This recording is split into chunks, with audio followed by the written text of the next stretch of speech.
Good morning mga kampas lupa. Napakaganda ng umaga oh.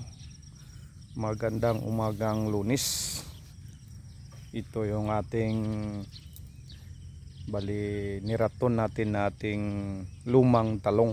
Pero napakaganda to. Natapos na natin to linis dito. Nalinisan na to. Ito yung nalinisan natin oh. Oh, ito na yung bunga ng talong. Ito yung bunga ng ating talong mga kampas lupa oh.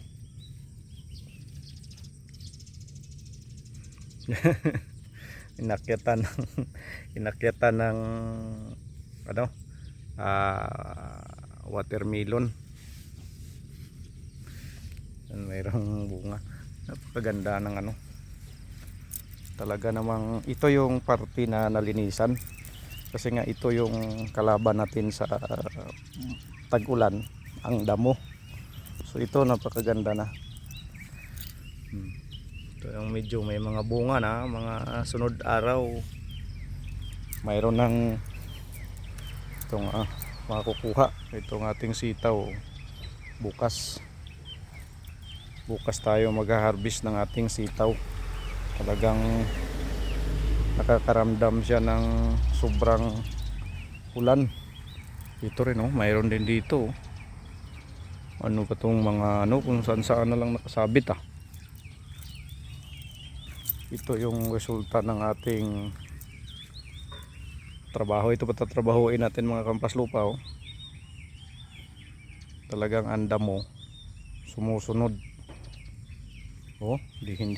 Ito yung hindi pa nalinisan.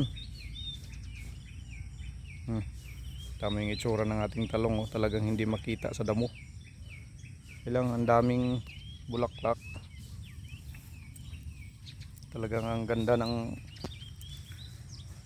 tingnan dahil naramdaman talaga niya yung ulan.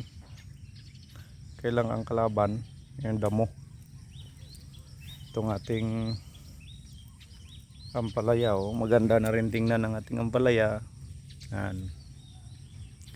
Unti-unti na tayong puro clearing tayo mga kampas lupa, puro linis.